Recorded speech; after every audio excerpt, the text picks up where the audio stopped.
DNA টেস্টের report নিয়ে এসে কম্পাস আর বিহান মিলে মুক্তির ছেলেকে ঘাড় ধাক্কা দিয়ে বাড়ি থেকে বের করে দিল।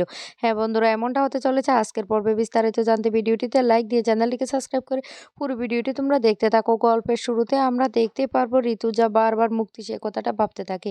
কম্পাস তখন বলতে লাগলো, মা তুমি এ নিয়ে একদম টেনশন করো না তো। আমার মনে হচ্ছে মুক্তি মাসি এটা বড়সড় কোনো ষড়যন্ত্র করেছে তোমাকে সব এই পরিবারের সবাইকে ফাঁসানোর জন্য। আমি এই প্রথম বুঝতে পারলাম উকিলের স্যার নিজেও কনফিউজ। তাই তোমাকে আমি একটা কথা বলছি, এই সুযোগটা তোমাকে কাজে লাগাতে হবে। তোমাকে উকিলের স্যারের কাছাকাছি যেতে হবে আর সমস্ত কথাগুলি বের করে আনতে হবে। আর আমি বিহান স্যারের মুখ থেকে সমস্ত সত্যিটা বের করব।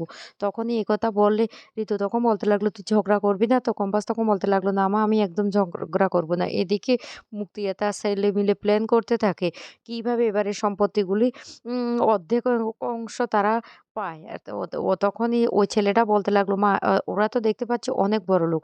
আমি কিছুতেই এ বাড়ি ছেড়ে যাব না। ওদের বাড়ির অর্ধেক অংশ আমার লাগবে। মুক্তি তখন বলতে লাগলো, তুই একদম চিন্তা করিস না। সেইজন্য তো এখানে এসেছি। শুধু আমাকে কাজটা করতে দে, তারপর দেখবি এ তে এবারের অর্ধেক অংশ আমরা পাইয়ে ছাড়বো। আর তারপর আমরা মা ছেলে রাজার মতো করে থাকবো। তখন বলতে লাগলো, মা ওই কম্পাস মেয়েটা তো যত ঝামেলার। ওই মেয়েটাকে আমি কিছুতেই সহ্য করতে পারছি না। ওই মেয়েটাকে না আমি এ বাড়ি থেকে বের করব। ওর পিছনে আমি এমনভাবে লাগবো না, ওই মেয়েটাকে কিছুতেই বাড়িতে টিকতে দেব না। এই কথাটা বলতে থাকে। তখন বলতে লাগলো, আমারও না ওই মেয়েটাকে ভালো লাগছে না। তখন বলতে লাগলো, মা কি করব? ও তো বলেছে ডিএনএ টেস্ট করাবে। ডিএনএ টেস্ট করালে তো ধরা পড়ে যাবে। আমি যে অখিলেশ বাবুর ছেলে না সেটা তো ধরা পড়ে যাবে। মুক্তি তখন বলতে লাগলো, খবরদার একদম আস্তে। জোরে কোনো কথাই বলবি না। সবাই শুনে ফেলবে। তার ব্যবস্থা আমি করে এ বাড়িতে এসেছি। এদিকে অভিজ্ঞানবাবু কল দিলে অভিজ্ঞানবাবুর সাথে প্ল্যান করতে থাকে মুক্তি কিভাবে ডিএনএ টেস্টের রিপোর্টটা জাল করা যায়। তারপরে অভিজ্ঞানবাবু বুদ্ধি দেয় যে বিহানের ব্লাড স্যাম্পল যেন জোগাড় করে ডিএনএ টেস্টে পাঠানো হয়। কিন্তু মুক্তি ব্লাড স্যাম্পল কিছুতেই জোগাড় করতে পারে না। এদিকে কম্পাস বলতে লাগলো, বিহান স্যার আমার মনে হচ্ছে মুক্তি মাসি আমাদের পরিবারের সবাইকে এ এ ব্যতিব্যস্ত করার জন্য কিন্তু এই কাজটা করেছে। কিছুতেই এটাকে কিন্তু আমরা কিন্তু জাগিয়ে বসতে দেব না।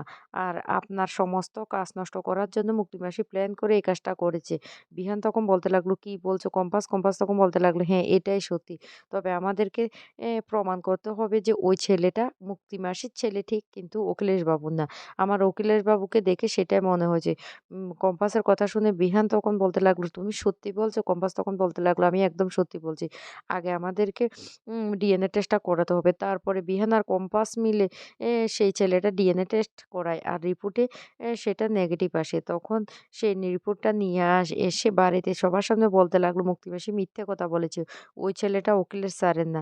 এরপরে মুক্তি আর বিহান আর কম্পাস মিলে মুক্তি সেই ছেলেকে টেনে ঘর থেকে বের করে নিয়ে আসে। আর কম্পাস বলতে লাগলো, "কি ভেবেছিস? কি ভেবেছিস? এত বড় চক্রান্ত করে এই বাড়িতে ঢুকে পড়বি?